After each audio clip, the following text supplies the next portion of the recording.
Hello, I'm Dr. Gareth Moore and welcome to my Day 7 solve of this, the Exit the Game Advent Calendar, the Intergalactic Race. I'm a puzzle and brain training author, these are my books, but in this video I'm not writing any puzzles, I'm hopefully solving them. And we will start by having a look at the story for today for Day 7. So what's it got to say for itself? Finally, Claus is back in the cockpit and has the control lever in his hand. However, he doesn't seem as energetic as he said he would be. In fact, he seems to be a bit sleepy after his candy high on Mikako.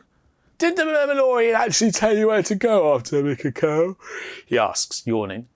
You're asking me that? Seriously? I thought you had sorted that out with him, you exclaimed, stunned. You can't believe it. Are you just floating around lost in space again? Do you know what my wise Aunt Galactica from the distant star Andromeda always does in such situations? Asks Claus from the cockpit. No, what? She reads tarot cards, Claus replies. Tarot cards provide guidance when you don't know what to do next. And with these words, he points to a worn package on one of the shelves. You grab the package and open it. The cards look strange, Claus. They will do. That's Galactica's personal deck. I always have it with me when I travel, just to be on the safe side, he calls out without turning around. By the way, there should be instructions included. Still sceptical, you pull a crumpled leaflet out of the box and study it. Now get going, Claus tells you. In the meantime, I'm going to have a little restorative nap in the hammock until you're done. Hey, don't worry, I have faith in you. Give it a go, but remember, you also have to believe in it, otherwise it won't work. Please turn the page and now open door 7, behind which you find 9 riddle cards, G1 to G9, 9 riddle cards, and something on the back of the page as well, I infer. Which is, oh gosh, there's a lot of text there. I guess we should read that too. Do you see the Roman numerals? Take the cards with the numbers 3, 5 and 7 and place them face up in front of you from left to right. Okay, I'm going to follow these instructions when I've actually got the cards.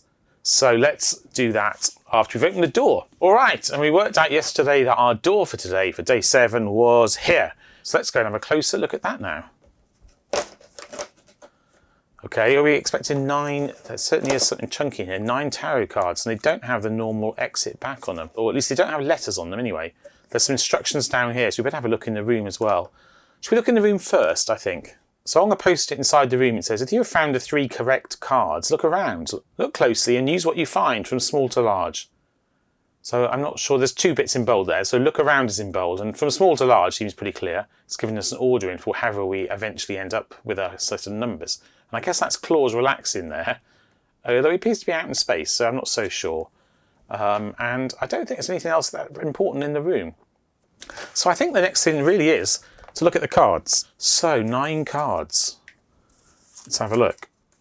Okay, the Hermit, the Power, the Chariot, the Lovers, the Hermit. No, the Hierophant. I thought they were weird, there were 2 Hermits. The King, the Queen, the High Priestess, and the Magician. All right, so these don't have any particular meaning to me at the moment, so I guess we're going to follow the instructions. Do you see the Roman numerals? Take the cards with the numbers 3, 5 and 7 and place them face up in front of you from left to right. Here's 3, and then I need 5, and then I need 7. That's 6, that's 7. So 3, 5 and 7. Let's get rid of that one. So now put the 6 on the 3. Okay, we've done that. And then the 9 on the 6. Okay, so that's on there. Next, place the 1 on the 5. All right. And the 8 on the 1. Okay, we got that. Finally, place the 2 on the 7 and the 4 on the 2.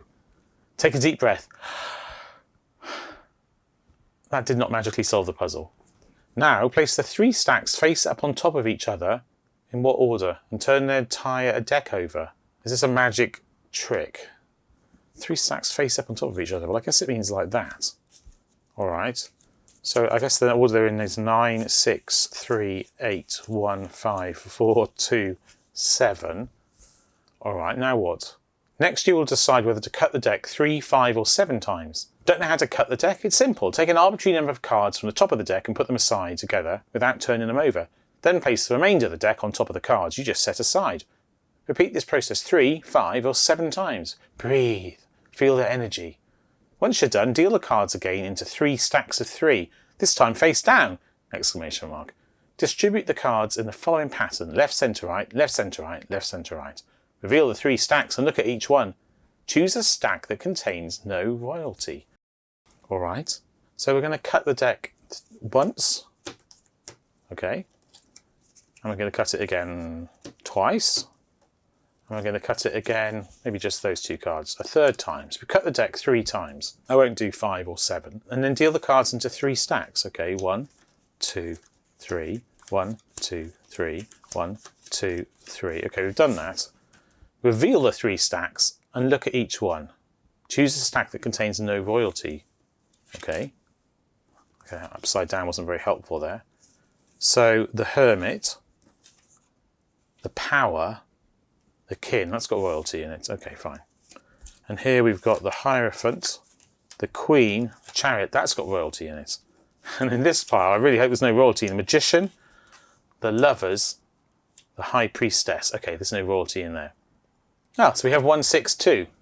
I think this is just a self-working trick. And then we order from lowest to highest, it said. Although it also said something else. It did also say, if you have found the 3 correct cards, look around. That's in bold. Does that mean look on the back of them, perhaps? Look closely and use what you find from small to large. All right, so I'm going to get rid of these cards. Look around can mean various things, but I suspect it means we aren't taking the numbers on the front. I mean, there's T's on here for a start. What's the purpose of those T's? But look around to me means look on the back. And we noticed that the back was not the standard exit card back. On the other hand, I don't see any numbers on there. There's a bunny rabbit. Are they all the same? As if so, I think this will just prove that we need to look on the back, unless, of course, the other cards are actually different. I think they're the same on the back, so look around. Oh no, they're different at the bottom. Look at this. They differ at the bottom. And do they differ on the sides? They all have... Yeah, they differ on the sides as well, look. Oh goodness. So what's the meaning of this? I was going to say it was the numbers at the bottom, just counting across, for example. But that's in one position, that's in another position, and that's in a different position yet again. And if I move this down, you'll be able to see the top. It's true at the top. It's definitely true on here. There's multiple on this side. And, okay, so I don't think it's a position. I think we're counting the number of those marks. And I guess that's what it means by look around. So on here we've got 1, 2, 3. This card has got 1, 2, 3, 4, 5, 6, 7. So 3, 7. And over here we have, oh, that's easy to miss, 1, 2, 3, 4, 5, 6, 7, 8. So we have 3, 7, 8. So that's actually the correct order by chance, 3, 7, 8. So we grab our decoder and we put 3, 7, 8 into it. And we shall soon discover if this is correct or not by having a closer look at the calendar.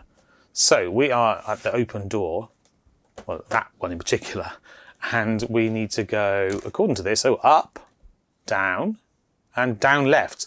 And if we're correct, the markings should match those on the door. And we have Y, L, triangle. So we did it. So it was basically a magic trick. And then on top of that, a secret way of extracting the numbers. So I presume that if you'd use the numbers that are on the front of the card, you wouldn't have found the door. So we have found day 8, and we can write it on the calendar. Well, I have to say, after previous days where I've really struggled to solve this calendar, I'm relieved to have a slightly easier one. At least I found that a little bit easier. Maybe you didn't. I think also maybe it helps that I'm solving this in the afternoon, and my previous solves have all been about 2 AM in the morning, and perhaps I'm not at my best at that point. But anyway, I hope you enjoyed this. If you did, maybe you'll also enjoy my other advent calendar solves. And otherwise, I hope to see you in tomorrow's video when I shall see what's behind door 8 and solve that. Until then, take care and goodbye.